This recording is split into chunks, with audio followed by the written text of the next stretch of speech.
A paz do Senhor, irmãos e irmãs. Amém. Paz do Senhor. É um prazer estar aqui com vocês novamente para refletirmos na palavra do Senhor. O assunto do mês de abril, a prática do jejum. Sabendo disso, o tema que eu queria falar com vocês hoje é jejum, fome por comida espiritual. Parece ser estranho o tema, mas eu espero muito que você saia daqui com muita fome de Deus. Amém. E descobrir que o jejum é este caminho onde nós seremos saciados pela presença do Senhor. O texto bíblico é João capítulo 4, do versículo 31 até o versículo 38. Antes de ir à leitura, o que nós precisamos saber sobre este capítulo? Jesus saiu de Judá em direção à Galileia. No caminho, ele passa ali pelo povoado samaritano de Sicar. Como ele estava muito cansado, porque a caminhada havia sido longa, ele decide então ficar ali sentado junto ao poço de Jacó, enquanto os seus discípulos vão até o povoado comprar alimento. Quando os discípulos saem, chega a tão conhecida mulher samaritana. E é naquele poço que Jesus tem um dos diálogos mais impressionantes do Novo Testamento. Depois daquele diálogo, os discípulos de Jesus chegam no versículo 27, acham estranho Jesus estar conversando com a mulher, mas ninguém pergunta nada a ele. Quando a mulher então sai para o povoado para falar sobre esse Jesus, o Messias que ela encontrou, os discípulos se aproximam de Jesus e fazem aquilo que eles começaram a fazer. Eles foram comprar alimento, agora então eles oferecem esse alimento a Jesus e dizem para que Jesus pudesse se alimentar. Mas o que eles não sabiam é que Jesus usaria toda aquela situação para ensiná-los acerca da sua própria prioridade. Portanto, eu queria ler com você o versículo 31 a 33, para a gente conseguir perceber isso. Olha o que o texto bíblico diz. Enquanto isso, os discípulos insistiam com Jesus. Rabi, coma alguma coisa. Ele, porém, respondeu: eu tenho um tipo de alimento que vocês não conhecem. Os discípulos perguntaram uns aos outros: será que alguém lhe trouxe comida? Bom, a primeira coisa que a gente descobre nesses 3 primeiros versículos, antes de continuar a leitura, é que os discípulos não entenderam a resposta de Jesus. Porque Jesus estava falando de forma metafórica e os discípulos estão falando de forma literal. O pão que eles estão oferecendo a Jesus é um pão literal, o peixe é um peixe literal. Mas a resposta de Jesus não é uma resposta literal. E aí, Jesus respondendo em sentido figurado, cria uma grande confusão. Observe comigo o versículo 34. Então, Jesus explicou. Pode passar o próximo.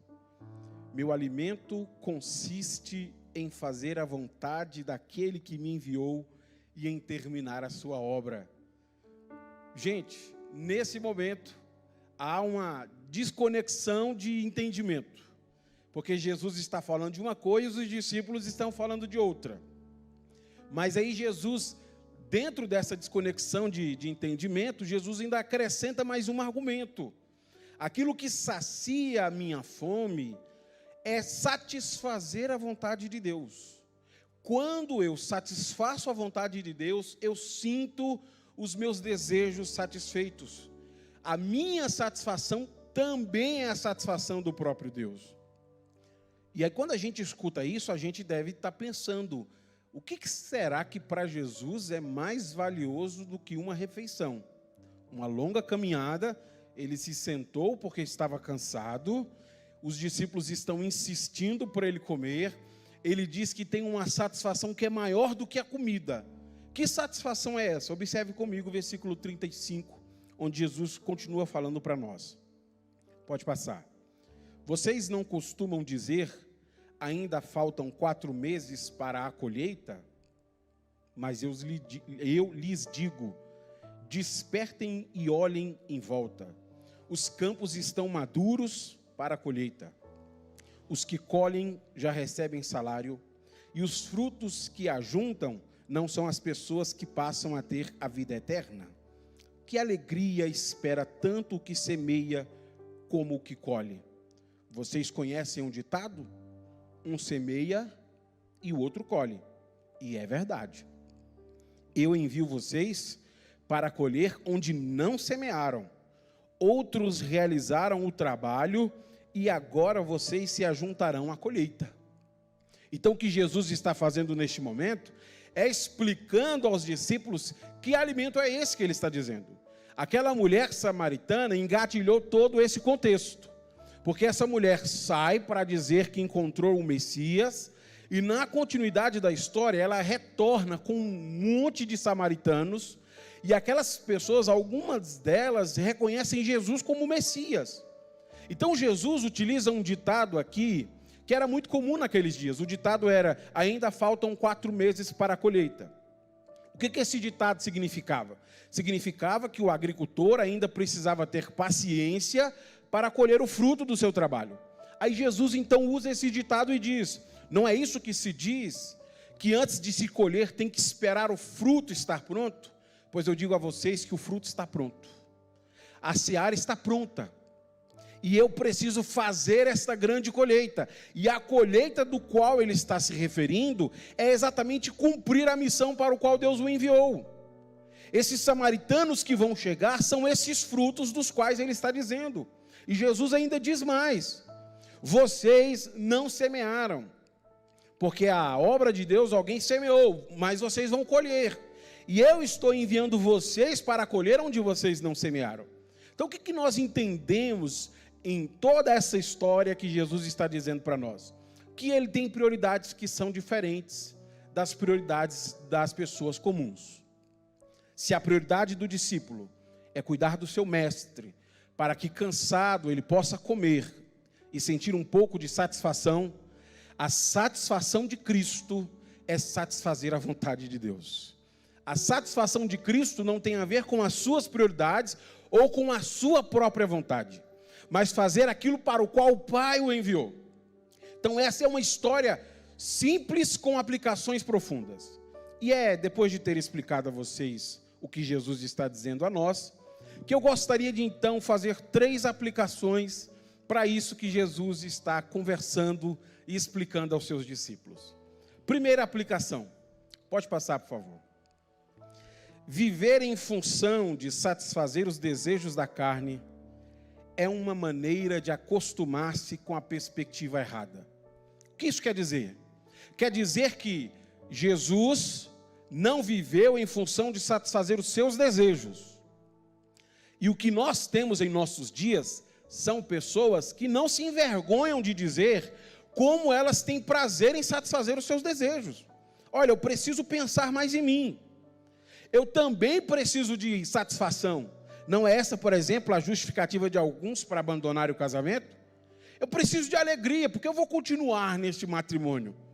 Enquanto nós estivermos com a prioridade em satisfazer os nossos desejos, não haverá empenho algum de nossa parte com a obra de Deus. Porque se nós tivermos que escolher entre satisfazer a nossa vontade ou a vontade de Deus, a Bíblia diz que é uma guerra tão grande que a sua carne se inclina naturalmente para o seu desejo carnal. E nós vemos infindáveis desculpas e justificativas de pessoas que não querem se empenhar na obra do Senhor. E por que não querem? Porque elas estão empenhadas em satisfazer a sua própria vontade. A pandemia vai servir para nós como referência para muitos diálogos e muitas conversas. Mas se tem uma das coisas que a pandemia nos revelou, é que para quem não tem zelo com as coisas do Senhor, tanto faz o tipo de trabalho que a gente faz. Pode ser culto online ou presencial. Pode ser culto no pequeno grupo ou num grande grupo. Pode ser de qualquer maneira. Para quem não tem zelo pelas coisas de Deus, não há envolvimento.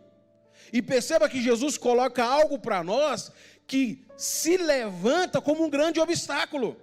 Se eu for viver em função de satisfazer os meus desejos, eu nunca terei tempo para as coisas de Deus. Veja como isso, por exemplo, se tornou uma inversão comum dos nossos dias. O que é para nós o sábado? O sábado para nós se tornou um dia de descanso, e a gente diz isso, né? Sábado é o dia de descanso. Só que a gente não completa o raciocínio bíblico. É um dia do descanso do trabalho para você se dedicar às coisas de Deus. Deus estabeleceu o sabá como um dia de descanso do trabalho para que a pessoa pudesse se dedicar ao Senhor.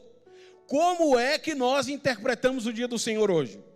Um dia que eu possa descansar do trabalho para que eu possa me dedicar ao entretenimento. E se tiver que escolher entre satisfazer os meus desejos ou satisfazer a vontade de Deus, muita gente tem a sua inclinação para os seus próprios desejos. Domingo de manhã, chovendo, nossa, acordei cedo a semana inteira. Eu mereço um dia de descanso. Vou ficar em casa hoje. Eu mereço um pouco de entretenimento. Eu mereço maratonar uma série de televisão. Enquanto vivermos em função de satisfazer os desejos de nossa carne, nós não conseguiremos satisfazer o desejo de Deus. Hoje nós temos uma opção. Qual desejo vamos satisfazer, o de Deus ou o nosso? E esta guerra acontece de maneira individual. A minha guerra não é a sua guerra, mas você precisa vencer a sua guerra. Diga à sua carne, carne, você precisa muito satisfazer-se com coisas dessa terra, mas existe um alimento que causa uma satisfação maior à minha alma. E eu não posso abandonar aquilo que satisfaz intensamente a minha alma. E aquilo que satisfaz intensamente a minha alma é satisfazer a vontade de Deus. Então, se eu for escolher um alimento, eu vou escolher um alimento eterno, que traga satisfação à minha vida. Um alimento eterno que traga gozo e prazer ao meu ser. Segunda lição que eu queria ressaltar aqui. Pode passar, por favor. Satisfazer a vontade do Senhor nos permite estar atentos ao trabalho realizado pelos semeadores e pelos ceifeiros. Nessa história, Jesus está dizendo que a obra de Deus é feita em dois momentos. O momento dos semeadores, aqueles que levam a semente, e o momento dos ceifeiros, aqueles que colhem a semente. Quando nós não estamos empenhados em satisfazer a vontade do Senhor, nós achamos que a obra do Senhor está parada ou abandonada. Nossa, mas não estou vendo acontecer nada na obra de Deus. As coisas não andam, as coisas não acontecem. A grande resolução que Jesus coloca para nós é que quando nós vamos fazer a vontade do Senhor, satisfazer a vontade do Senhor, nós descobrimos que tem gente que está plantando e a gente vai ter apenas a oportunidade de colher por este grande trabalho. Eu tenho a oportunidade de ser neto de pastor e durante muito tempo de minha vida eu tive diversos problemas em relação àquela estrutura dogmática dos meus avós. Aquelas ordens e leis que eram absurdas. E durante muito tempo eu fui um crítico a essa percepção. Até que eu descobri que eles foram fundamentais para uma grande obra do Senhor. E descobri que eu ainda não havia feito nada, mas que eu tinha oportunidade de colher aquilo que foi semeado. A nossa denominação tem 100 anos de história. E nós não plantamos as grandes sementes que fazem a nossa história. Hoje nós estamos colhendo frutos maravilhosos. Mas a grande questão de Jesus para nós é: onde nós nos ajustamos nessa história? Nós somos semeadores ou ceifeiros? Mais uma perspectiva equivocada do nosso tempo. A perspectiva do nosso tempo, daquelas pessoas que procuram satisfazer os seus próprios desejos, é procurar uma igreja que lhes ofereça serviço. Então eu vou procurar uma igreja para mim que satisfaz os meus desejos. Os desejos dos meus filhos, os desejos dos meus jovens, os desejos da minha esposa, de mim como homem. Onde o serviço for melhor, eu quero servir naquela igreja. Mas aí chega Jesus e vem nos dizer que quando nós estamos satisfazendo a vontade de Deus, nós não somos convocados para receber serviço, mas somos convocados para trabalhar para o Senhor. Não tem a ver com nós, tem a ver com Deus e com a sua obra. Portanto, enquanto vivermos em função dos nossos desejos, nós não queremos empenhar um esforço sequer para esta grande obra que o Senhor já está realizando. Mas o dia que nós nos concentrarmos em fazer a vontade do Senhor, o que é que perceberemos? Perceberemos que Deus já está fazendo uma grande obra em Sobradinho e que Ele nos convida a fazer parte disso. Satisfazer o desejo do Senhor significa isso, perceber que Deus já está fazendo uma grande obra, quer a igreja esteja aberta ou fechada, quer o culto seja presencial ou online, a obra do Senhor já está sendo feita e você está sendo convocado a fazer parte dela. A terceira lição, eu queria tirar de uma citação do Dallas Willard, porque o que o Dallas Willard faz é nos dar uma terceira lição que eu considero ser muito valiosa. Dallas Willard diz assim: o jejum confirma nossa total dependência de Deus, ao encontrarmos no Senhor uma fonte de sustento, além do alimento. Aprendemos que também temos uma comida para comer, que o mundo não conhece. Que comida é essa? Satisfazer a vontade do Pai. Dallas Willard está explorando essa linguagem figurada de Jesus, para dizer que aquilo que Jesus está dizendo aos seus discípulos, é o que nós temos que entender sobre o jejum. Existe um alimento que satisfaz a alma, que o seu prato favorito não vai trazer satisfação. Existe um alimento que a alma humana precisa e só encontrará quando estiver inclinando-se para o Senhor. Você nunca percebeu que não há sensação de saciez no seu prato favorito? Você diz: olha, quando eu comer aquele purê de batata maravilhoso, com aquele fígado frito, o sangue de Jesus tem poder, pastor, que isso? Pensa no seu prato favorito. Depois de comer o seu prato favorito, o seu corpo, a sua alma não vai estar satisfeita a ponto de dizer: eu não preciso de mais nada, estou completo. E sabe por que a sua alma não diz isso? Porque aquele alimento só serve para o seu corpo. Mas Deus tem um pão vivo que desceu do céu, que está disponível a todos nós.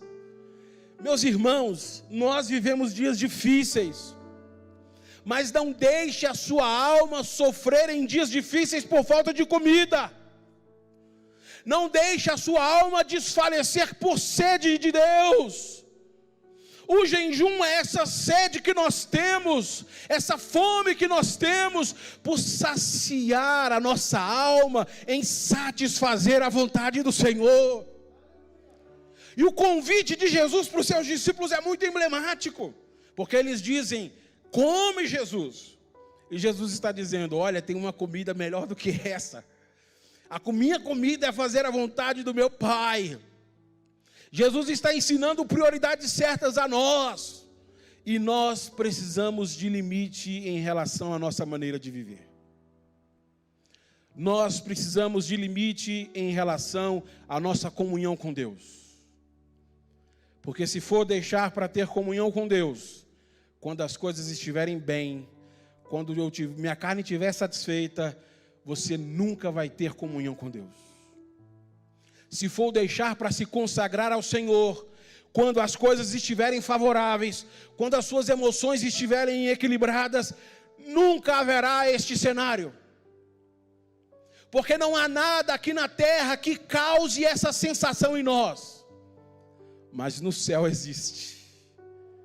E o que Jesus está fazendo por nós é nos convidando a uma sensação única, uma sensação que nunca foi comparada a nada dessa terra.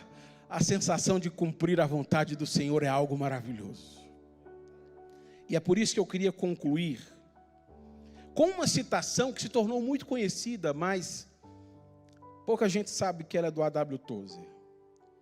Porque a W. Tozer dá para nós essa dimensão exata de como o jejum é importante para as nossas vidas.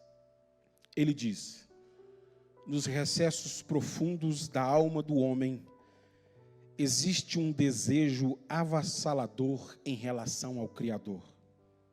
Este é um fio comum em toda a humanidade criada à imagem de Deus. A menos que, e até que esse desejo seja plenamente alcançado, a alma humana permanece inquieta, constantemente buscando aquilo que é finalmente inatingível. É o próximo slide. O que ele está dizendo para nós? Ele está dizendo para nós que todos nós temos um buraco aqui dentro, que não consegue satisfação em lugar nenhum.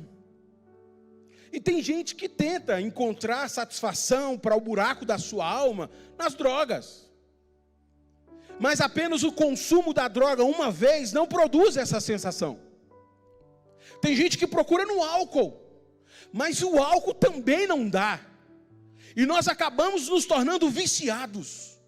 Viciados porque queremos alcançar um prazer inalcançável, por caminhos que não nos levam a essa satisfação. Não adianta você ficar procurando em lugares estranhos. A realização que a sua alma precisa está em fazer a vontade do Senhor. Pastor, o que eu estou precisando é de férias. Eu vou repetir: a realização que a sua alma precisa estará em fazer a vontade do Senhor. Jesus está dizendo que aquilo para ele é um alimento muito mais gostoso do que um corpo cansado pode ter depois de um dia longo de caminhada. Se para Jesus aquilo produzia uma satisfação, isso indica que para nós também produzirá o mesmo.